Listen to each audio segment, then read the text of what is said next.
You're listening to Dr. Carlin Vickery from Fifth Avenue Millennium Surgery.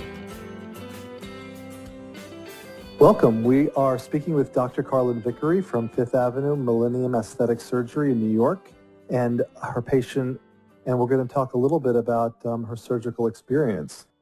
What made you seek the help of a plastic surgeon? I went for a mammogram that turned out to have lots of suspicious-looking stuff, for lack of a better word, at this point, and I was referred to breast surgeon to discuss possibly a double mastectomy or, to see which was the correct path to go down. And I knew I wanted to do reconstruction right away. That was never an option. And I was referred to Dr. Vickery by 2 doctors. Great. And what was your consultation like? I was definitely very, very, very nervous. Did I say very nervous? I was very nervous and probably very quiet, and I had a pounding headache. I was definitely in fear. I had never had any plastic surgery before, but obviously the talk of a mastectomy first was so huge, and I had already sort of visited with 2 or 3, I think, at that time, top New York City surgeons, and it seemed like all systems were go, that I should have a double mastectomy. So I went to Dr. Vickery with my husband and my mom to really learn about that side of the whole procedure. Mm. And did you feel that you got the information you needed? Absolutely. I knew that, yes, I went in with really no information. So it was a huge education for all of us, and that's why my mom and my husband came as well. And we asked a ton of questions, and I remember she obviously gave a lot of information and showed us photos. And I knew, it's interesting, I went to 3 surgeons to talk about this removal of all, but I only went to 1 plastic surgeon. So I knew that she was the person I was going to use. Dr. Vickery, do you remember anything about the consultation at all that comes to mind?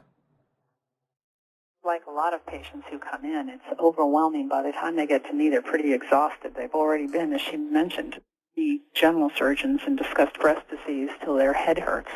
And they're pretty wiped out. They're shell-shocked and they're wiped out. And I think what's difficult about these consultations is that, they think mine's going to be the easy part. I'm just going to say, great, we're going to put you back together and go about your business, and it's going to be a quick discussion. And in fact, breast reconstruction is a very lengthy procedure because there are a number of different techniques, and it's very important to me that patients understand what a mastectomy is and how reconstruction is totally different than implant reconstruction for cosmetic reasons. And so I do end up, unfortunately for them, saying almost apologetically that I'm going to have to spend a fair amount of time educating them because I think they need to make a good decision for themselves as to what reconstruction technique they're going to use, and that takes time and understanding.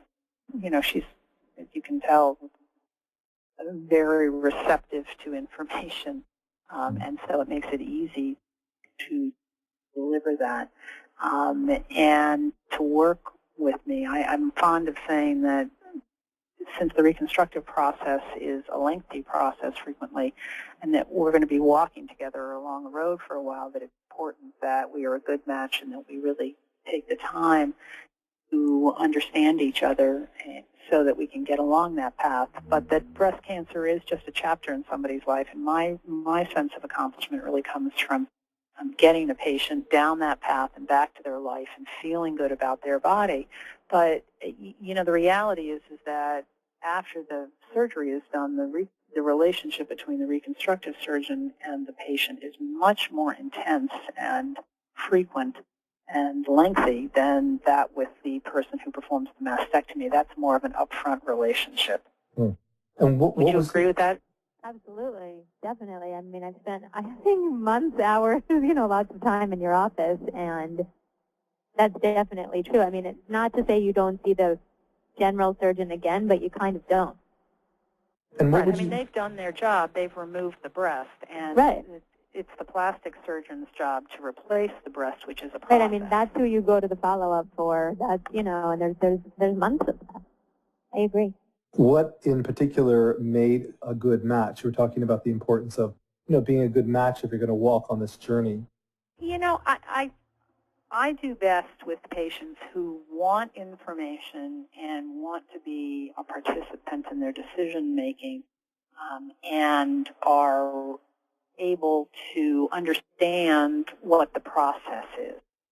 I always feel that patients are more relaxed if they have knowledge, and that way post-operatively, it's a little overwhelming pre-operatively, but post-operatively I've tried to educate them about the different stages and how they're going to feel, so that I lower their anxiety level and what I call their misery index. Mm-hmm. This is a hard process, and they need to know that they're surrounded by people who are going to coach them through it, and there are different stages of it. And so if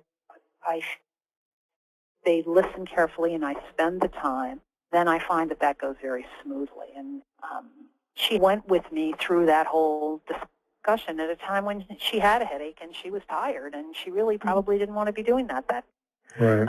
Right. Right.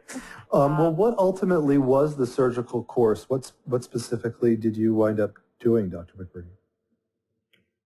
She had mastectomies, and then we reconstructed her initially with tissue expanders. And then, fortunately for my patients, the way they all come out of the operating room actually looking as though they're reconstructed, but in terms of clothes, but those expanders act as molds really around which their tissue is able to create a space that will ultimately receive implants. And then we do a second stage, which is a much easier surgery where we just change them out, essentially, and any adjustments we make, we'll make at that time. And then if a patient needs to have nipples made, we do that at a later time. That's a relatively short procedure. It doesn't interrupt their life dramatically. And finally, you put some tattooing in. If a patient's had nipple-sparing surgery, then those last two parts don't have to take place. But the biggest surgery is the first surgery. And I think what's hard for the patients hearing this all the time is they are surprised to hear that it's a process and that it takes a number of months. And if a patient's having chemotherapy, actually, then it takes even longer because that prolongs the time that we can't operate on them. They're presentable, but for sure they go about their life, but they don't really feel as though the whole process of having had a mastectomy is behind them until they get that tattoo and, their healing is taking place and they're doing the things that they want to do in their life. So it is a process, so that's why it's important that the relationship between the plastic surgeon and the patient be a mutually respectful and comfortable relationship. There are other places where they are they have volume, and the plastic surgeons come in and they just sort of announce what they're going to do, and then they walk out the door, and they leave a PA or a nurse or something to do some of the explaining, and they go about their business.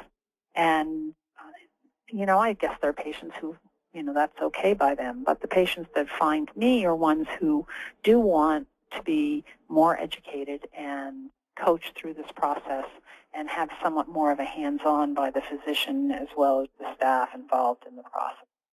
Dr. Vickery talked about a misery index. I'm just wondering if you could speak a little bit about your misery index after you had the first surgery. Did you feel any kind of a shift? Was it easier for you after you actually went through the first surgery? Interestingly enough, I would say from when I had the diagnosis to literally the day that I booked the surgery. In other words, the day I decided, I took the step that I was actually really going to do it. I wasn't just talking about it. That was my, I would say, lowest point. Once I made the decision to do it, I was obviously still nervous, but believe it or not, my banging headache went away. And I was just anxious to sort of get it done at that point. And the first surgery by far is the worst, or the most difficult, I should say. But I always say, and I've spoken to so many friends of friends and cousins of sisters and, people since, it is completely doable.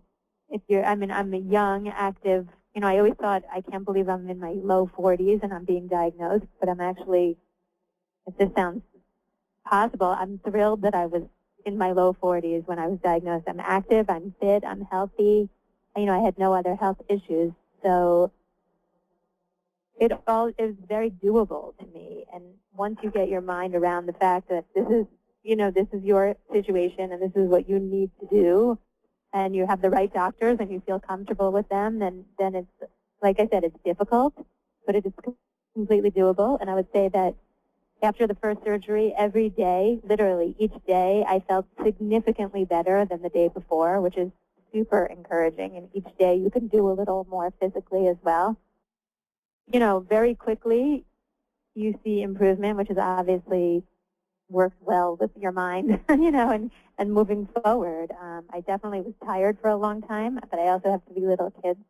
I couldn't just stay in bed all day long, and I really didn't want to. I wanted to, I guess, prove to myself that I could get up and around, and also to my kids. Right. Interesting. And the follow-up surgeries, I mean, how did that process go? It went, I think, extremely well. They seemed easy breezy compared to the first one. I would say the first one is the worst one, which is good that it goes in that direction. I like that term, easy breezy. Right. I'm going to remember that.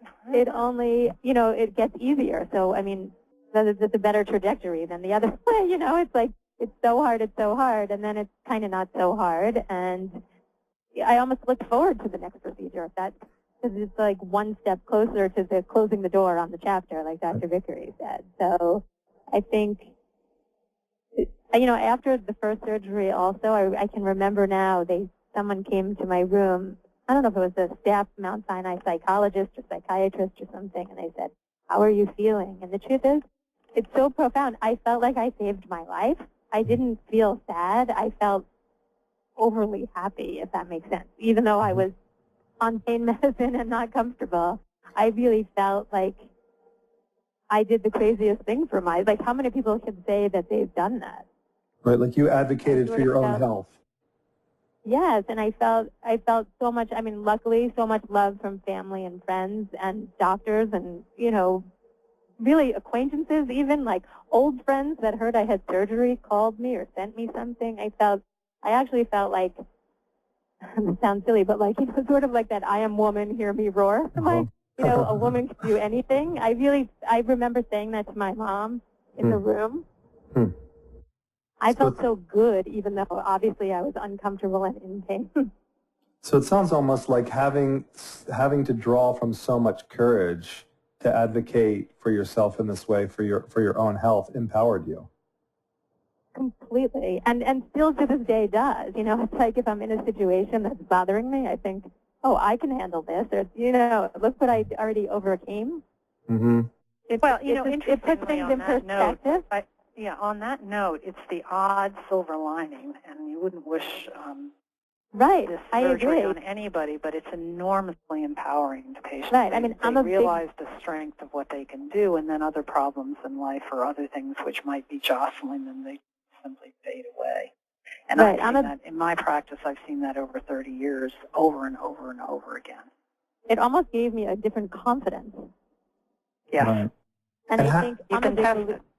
I'm a big believer of, good things come from bad things. So, I just try to look at it that way. And, I've talked, like I said, this is the kind of situation where it's unbelievable. Like, women call each other or strangers or friends of friends and say, like, now I get phone calls and say, my friend was just diagnosed. Could you talk to her? Tell her your experience. What do you think?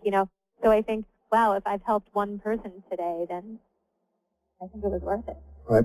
Can you tell me about your final result after all the surgeries, how you felt about the surgical results? Oh, I'm thrilled. It probably looks better than it did even before. I've had 3 kids, so clearly, I couldn't be happier. I love the way it looks. Great.